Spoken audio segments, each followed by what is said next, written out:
உங்கள் தங்கத்திற்கு வீட்டு வாசலில் உடனடி பணம் அடகு வைத்துள்ள தங்கத்தை மீட்டு இன்றை ஆன்லைன் விலையில் விற்க வேண்டுமா? Sri star gold company. வயநாட்டில் ஏற்பட்ட நிலச்சரிவில் அடித்துச் செல்லப்பட்ட 1208 வீடுகள், சூரல்மலையில் 600 வீடுகளும், முண்டக்கையில் 540 வீடுகளும் அடித்துச் செல்லப்பட்டதாக தகவல். கேரள மாநிலம் வயநாடு நிலச்சரிவில் உயிரிழந்தோரின் எண்ணிக்கை 373ஆக உயர்வு. நிலச்சரிவால் பாதிக்கப்பட்ட 10,000க்கும் மேற்பட்டோர் நிவாரண முகாம்களில் தங்க வைப்பு. நிலச்சரிவால் கடும் பாதிப்பை எதிர்கொண்டுள்ள வயநாட்டில் 6வது நாளாக நடைபெற்று வரும் மீட்புப் பணி. மாயமானதாக கூறப்படும் 206 பேரை தீவிரமாக தேடி வரும் மீட்புக் குழுவினர். வயநாடு நிலச்சரிவை தேசிய பேரிடராக அறிவிப்பது குறித்து சட்ட ரீதியிலான பரிசீலனை என மத்திய இணையமைச்சர் சுரேஷ் கோபி தகவல். நிலச்சரிவால் பாதிக்கப்பட்ட பகுதிகளை பார்வையிட்டு நிவாரண முகாம்களில் தங்கியுள்ளவர்களை சந்தித்த பின் பேட்டி. புதுக்கோட்டை, தஞ்சை, திருவாரூர் உள்ளிட்ட 8 மாவட்டங்களின் ஓரிரு இடங்களில் நாளை கனமழைக்கு வாய்ப்பு. சென்னை மற்றும் புறநகரின் ஒரு சில பகுதிகளில் அடுத்த 2 நாட்களுக்கு மிதமான மழைக்கு வாய்ப்புள்ளதாக வானிலை மையம் தகவல். ஆடி அமாவாசையையொட்டி ராமேஸ்வரம், கன்னியாகுமரி, திருச்செந்தூர் உள்ளிட்ட இடங்களின் கடற்கரைகளில் புனித நீராடிய மக்கள். ஈரோடு பவானியாறு, திருவையாறு, காவிரி கரை உள்ளிட்ட நீர்நிலைகளிலும் திதி கொடுத்து முன்னோர்களை வழிபட்டனர். ஆடி அமாவாசையை ஒட்டி கடலூர் மாவட்டம் புவனகிரி அருகே நடைபெற்ற கருப்பசாமி கோயில் பால்குட ஊர்வலம். 5001 பால் குடங்களை சுமந்து சென்று பக்தர்கள் நேர்த்திக்கடன். சென்னையில் தாழ்த்தள பேருந்துகள் உட்பட 100 மாநகர பேருந்துகளின் சேவையை தொடங்கி வைத்தார் அமைச்சர் உதயநிதி ஸ்டாலின்.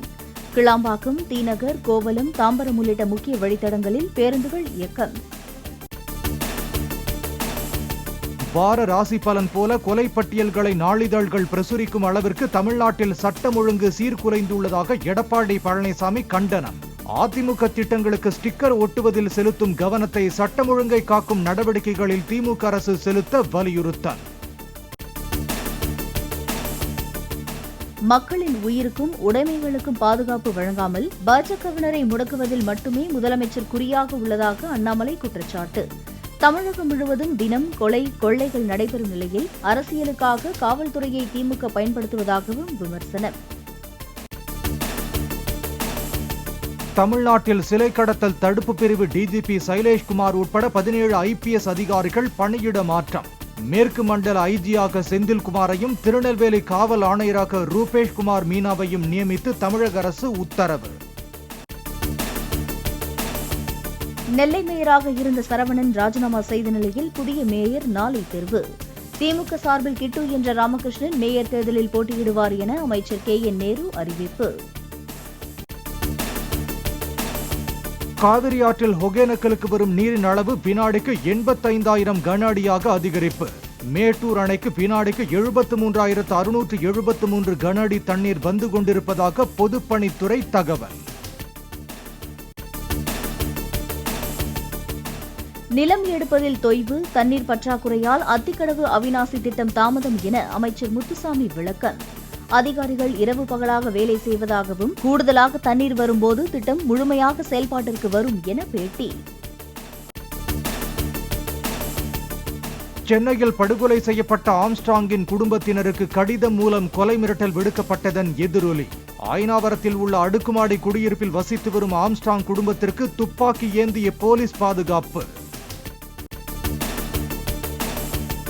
சென்னை போரூர் அருகே அதிவேகமாக வந்த நிஞ்சா ரேஸ் பைக் மோதிய விபத்தில் ரோந்து பணியில் இருந்த காவலர் உயிரிழப்பு. ரேஸ் பைக் ஓட்டி வந்த இளைஞரும் படுகாயத்துடன் மருத்துவமனையில் அனுமதி. மத்திய பிரதேசத்தின் சாகர் மாவட்டத்தில் மத வழிபாட்டு நிகழ்ச்சியின் போது சுவர் இடிந்து விழுந்ததில் 9 சிறார்கள் உயிரிழப்பு. ஹர்தௌல் பாபா கோயிலில் நடந்த விழாவின் போது சுற்றுச்சுவர் இடிந்து விழுந்ததில் பலர் காயமடைந்ததாக தகவல்.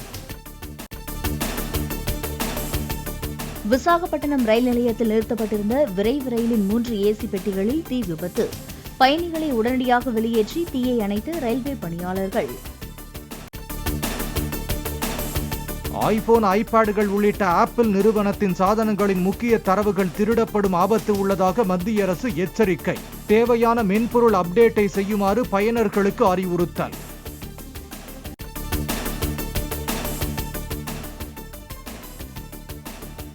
வயநாடு நிலச்சரிவால் பாதிக்கப்பட்டோருக்கு நடிகர் சிரஞ்சீவி மற்றும் அவரது மகனும் நடிகருமான ராம் சரண் நிதி உதவி. கேரள முதலமைச்சரின் நிவாரண நிதிக்கு 1 கோடி ரூபாய் வழங்குவதாக அறிவிப்பு. ஒலிம்பிக் ஹாக்கி போட்டியில் பிரிட்டனை வீழ்த்தி அரையிறுதிச் சுற்றுக்கு முன்னேறியது இந்திய அணி. இரு அணிகளும் தலா 1 கோல் அடித்த நிலையில் ஷூட் அவுட் முறையில் இந்தியா வெற்றி. உங்கள் தங்கத்திற்கு வீட்டு வாசலில் உடனடி பணம். அடகு வைத்துள்ள தங்கத்தை மீட்டு இன்றே ஆன்லைன் விலையில் விற்க வேண்டுமா? Sri star gold company.